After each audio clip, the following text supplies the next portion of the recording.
guys, how you doing? It's Henry at Mowers and Blowers. Got another Sketchy the Truck video.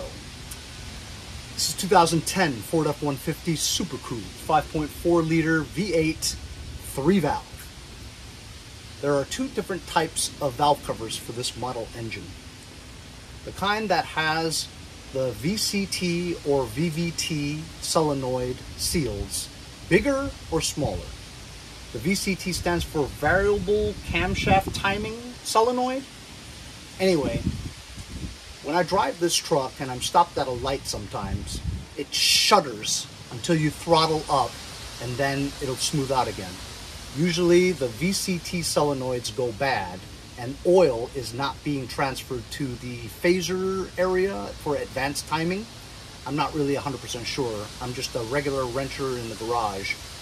No technical training whatsoever. But from YouTube videos, I had ascertained that I need to change my Vct solenoids on both bank 1 and bank 2. So when I did get the part, Vct solenoid, two of them, one for the left side, one for the right side. It has these little mesh openings, and sometimes if you haven't changed them in a long time, these mesh parts would just like corrode and go away, and therefore something's blocking so that the oil is not coming through here.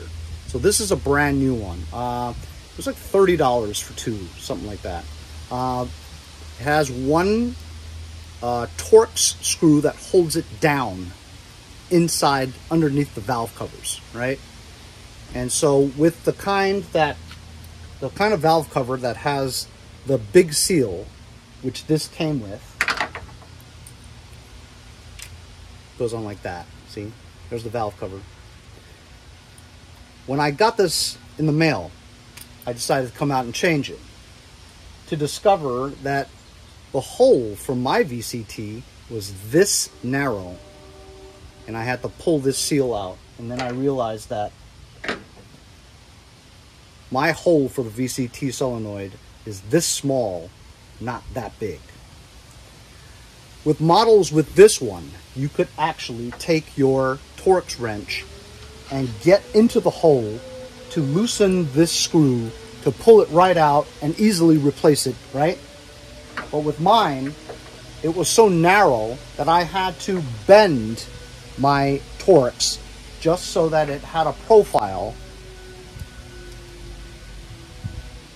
to get onto that screw.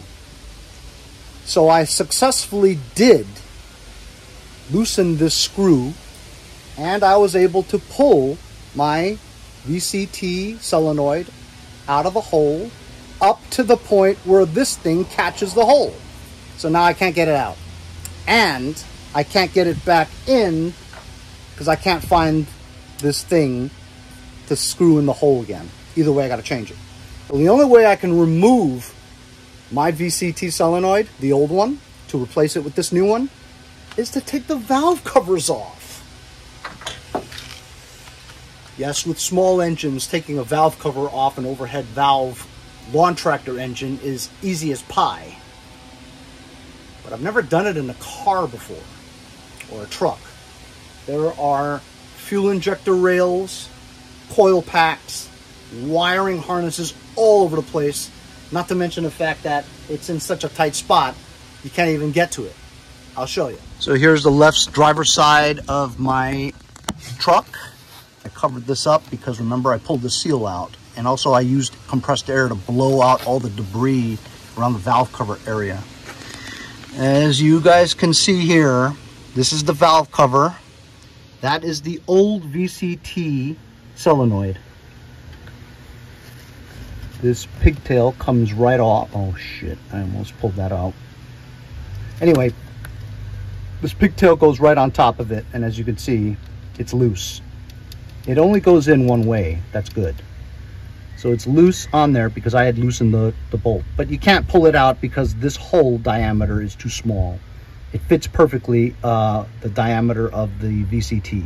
So I can't pull this out. The seal goes right in there. So I covered it up just so debris won't go in there. So the only way for me to do this is to remove the valve cover the valve covers. And as you can see, actually, the fuel rails are above the valve cover. So I think all I have to do is remove the ignition coil packs. 1, 2, 3, 4 on one side. If I remove that, and this, I think it's a PCV hose, and then loosen the 1, 2, 3, 4, 5, 6, 7, 15, maybe 14 bolts that surround the valve cover, I can at least lift the valve cover and get in with a wrench to loosen that bolt or whatever, or at least to take this Vct solenoid out, replace it with the new one, and put the valve cover back on. I went to my guy, a local mechanic around here, and I caught him in a very aggravated day, so he wasn't in the mood to, you know, do something, but he said to bring it in next week. I'm kind of inclined to do it myself. I mean, how am I ever going to learn how to do it if I never do it? I always say, oh, I've never done it before. Well, when am I ever going to do it before unless I actually do it, right? Just taking off the valve cover? How hard could that be, right? So I'm going to give it a shot. I'm going to start removing the top part of this, the air intake box, whatever, just so I can have more room to work. And I believe they're 8mm bolts that go all around the valve cover. I'm really nervous, okay? I mean, I've never done anything like this before in a truck. So, I mean, how bad could I fuck it up? I guess if I drop like screws down there, it would really suck. But they made this so that it won't come out. And that's the only thing that would drop in there, except for maybe the socket, drill bits, drive. I guess I could just tape this just to ensure that it doesn't fall in, but I'm a little nervous, to be honest with you.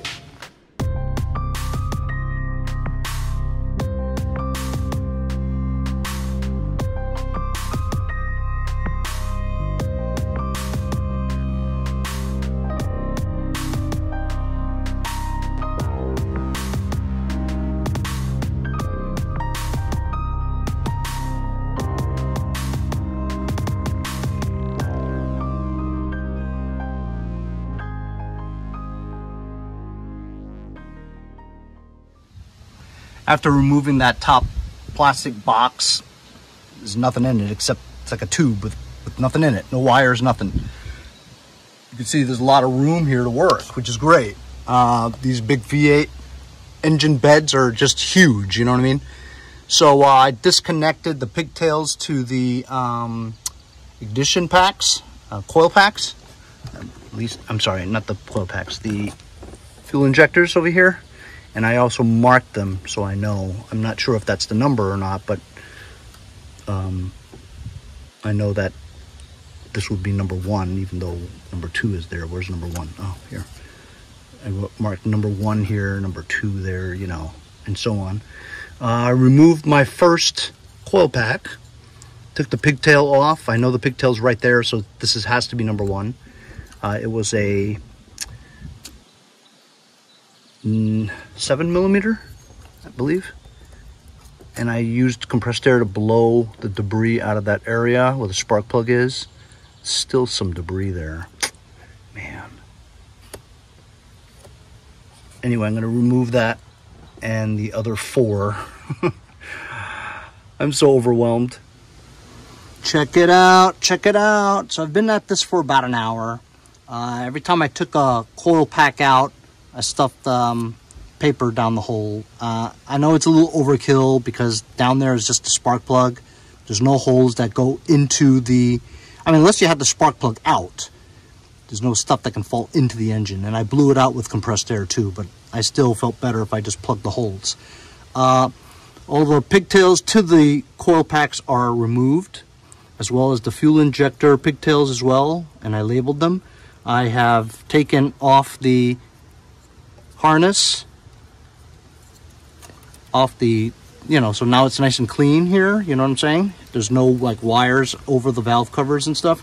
I'm actually going to try to bungee cord this stuff to the side so I can just concentrate better on what I'm looking at. You know what I mean? I know it's overkill, but it's the first time I'm doing it, so I want to make sure I see everything, you know? So these were, I want to say 4 bolts on the top, 5 on the bottom. Obviously, the most difficult one was the one all the way to the end down there. They weren't really torqued on very hard. It's just hand turn it and, you know, it was loose. Also, these bolts do not come out, which is good because they're designed to stay there with these rubber things so that you don't drop any of these bolts anywhere down there by accident.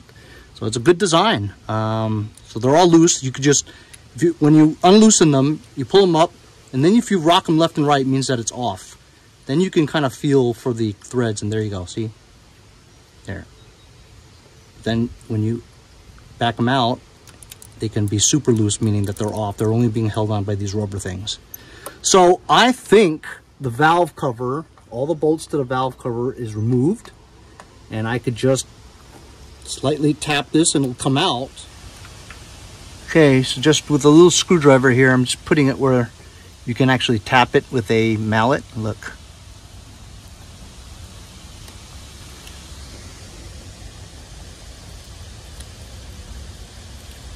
It's pretty, it's getting free.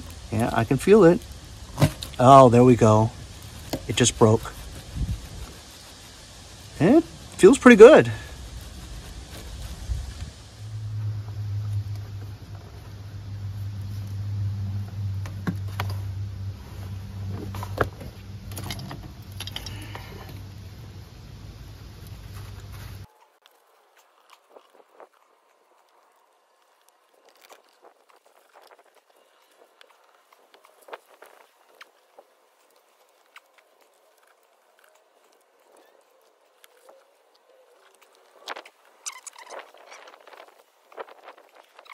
And it's binding. I guess I'm committed to taking this off today, so don't need these here.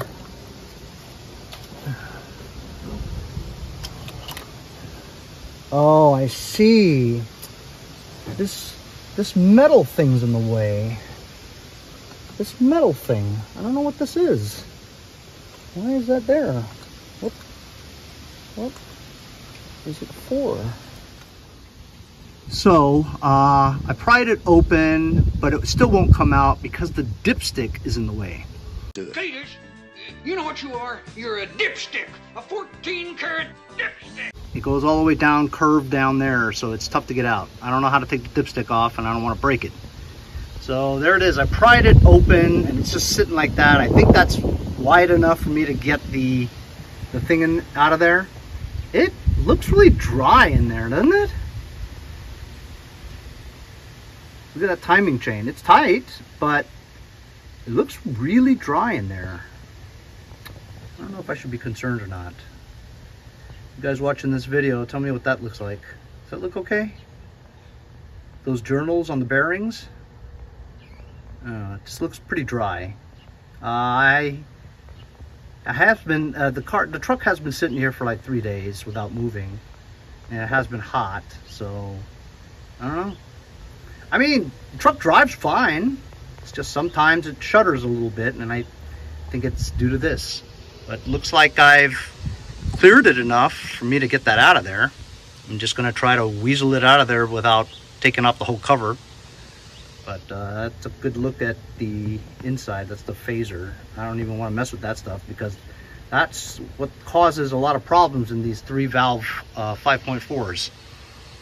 I don't know enough about this stuff. I'm just gonna try to complete what I started, which is just changing that damn thing out, and maybe it won't look so dry next time. All right, here we go.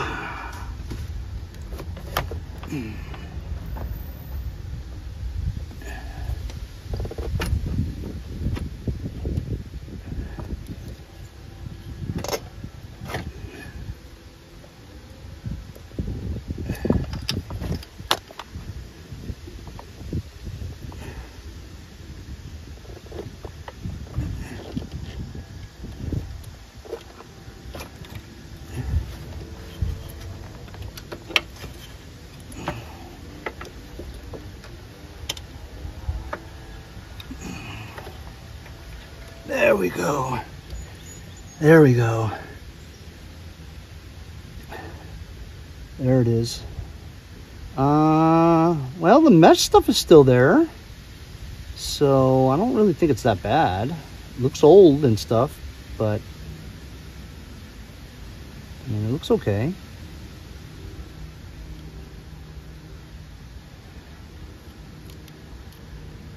Anyway, so I'm gonna get to it. Comparison of the two, the new one and the old one. The mesh parts are still present in the old one, so I don't know whether or not it needed replacing or not, but I mean, my project was to replace them, so that's what I'm going to do. Put this back on.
I'm going to tighten this thing somehow. I'm going to need a small, because the valve cover is now moved, maybe I could stick the T25 in here. Looks like it's working. I can tighten this.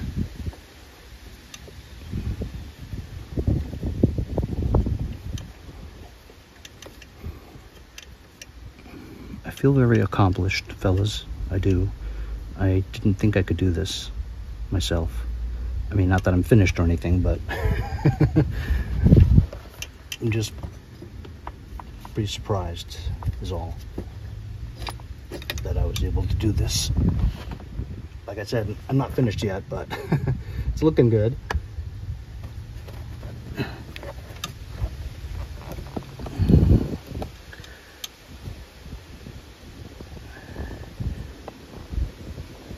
Don't want to over tighten.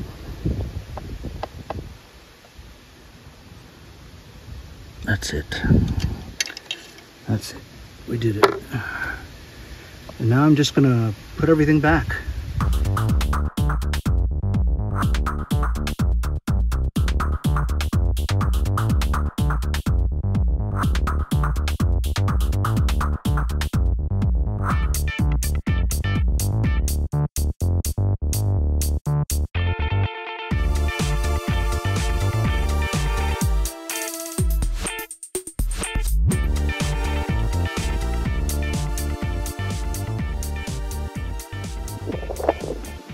Okay, it's been about a couple of hours, I guess. Most of it was time-lapse because, you know, it's pretty painstaking. I think I got the valve cover on correctly without pinching any of the gaskets. You know, the gasket's very thick, so the likelihood of it pinching is pretty slim. Not to mention the fact that the gasket didn't really release from the valve cover. It was stuck there anyway. So once it popped right on, it just felt right, you know. Once it popped back on, it didn't feel like there was any kind of binding, whatever. Put the coil packs back in again, all the pigtails back onto the fuel injectors, pigtails back onto the coil packs. Went through all, I think it was 8 or 9 bolts around the valve cover just to tighten them up. It wasn't extremely tight taking them off, so I think there's a specific torque spec to it, which I don't know, but I just basically hand tightened to about what I loosened it to. You know, after a while working on engines and stuff, you understand what that is. So now the final step is, since we've got this on here now, and it's nice and tight, this is the new seal. It's supposed to go on like that, not like this. Actually, I'm gonna go look at the other side. Okay, just wanted to make sure. It is the depressed side in, not like that. So to stick it in, put it in like that, and kind of push in as much as you can. Wow, I pushed that in pretty well. I have a 15/16 socket, 15/16 socket that fits exactly over it. And I'm just going to lightly tap it in. There you go. Now it's seating pretty well.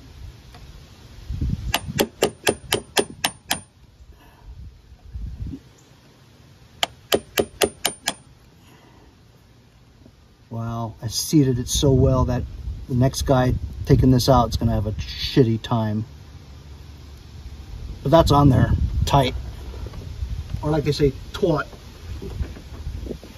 Next, I believe, is this PCV thing. Positive crankshaft ventilation.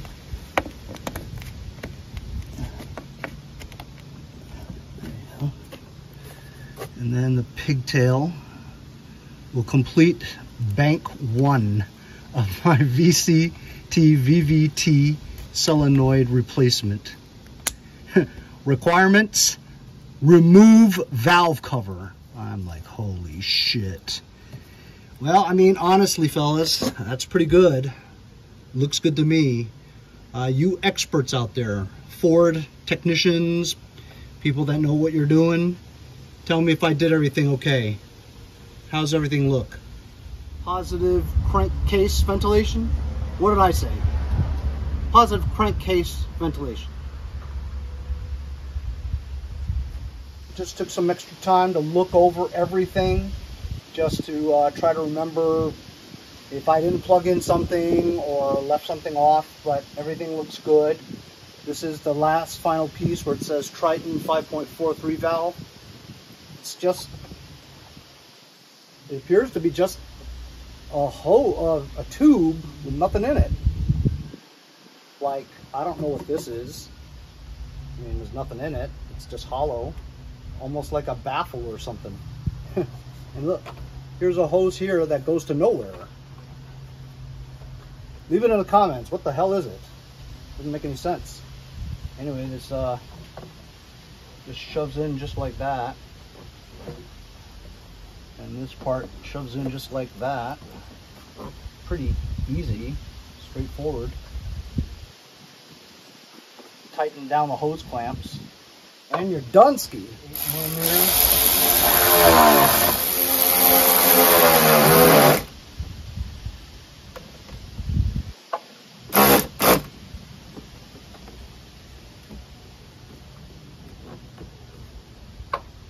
That's it. Guess we should start it up and see if it blows up or not.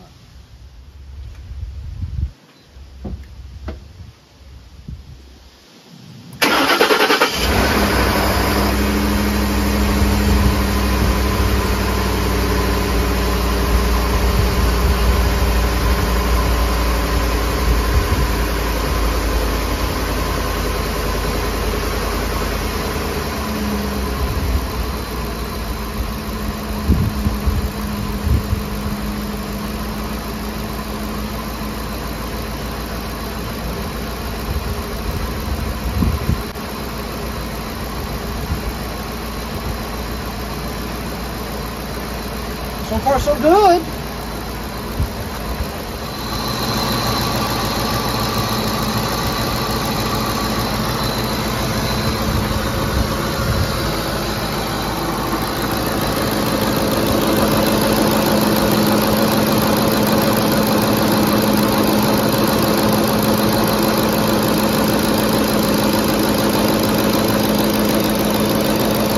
doesn't appear to have any misfires or ticking. Sounds pretty good. I mean, aside from that ticking, but they all do that. Every car. No leaks so far. Started on choke, ran high RPMs, leveled down to idle. Smooth.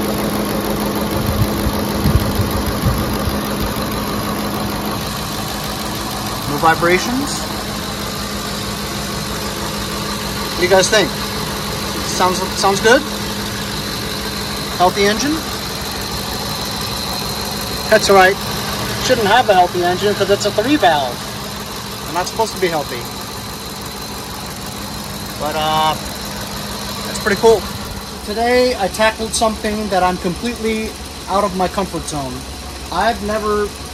This is like the biggest engine thing that I've ever done to a car before. Like I said, taking valve covers off a lawn tractor engine is no big deal. Taking it off this one sucked. But it wasn't as bad as I thought. It really wasn't hard, it just took a lot of time. It was a lot of work. And I took extra precautions to make sure I don't drop shit down the hole. Because I've done it before. I'm not done by a long shot. I gotta do bank 2. The other side, passenger side valve covers too. And I'm gonna do it the same way I did that one. It should be easier because there's more space around here. More clearance. But I'll do that off camera. You guys get the picture. If you wanted to change your VCT or VVT solenoid to make sure that enough oil is getting through to advance the cam timing, you got to change that and change your oil. But this just had an oil change like 500 miles ago, and I just checked the oil levels. It's fine. Oil looks a little brown though. I guess it turns brown the minute you run it after an oil change. It goes from clear to brown in like a mile. So anyway, I hope you guys enjoyed today's video. I certainly didn't enjoy making it. It sucked trying to get the angles. Probably would have taken me faster if I didn't have the video, but I do this for the channel. Hope you guys enjoyed it. We'll see you guys next time on Mowers and Blowers. Subscribe, like, share. Buy some stickers.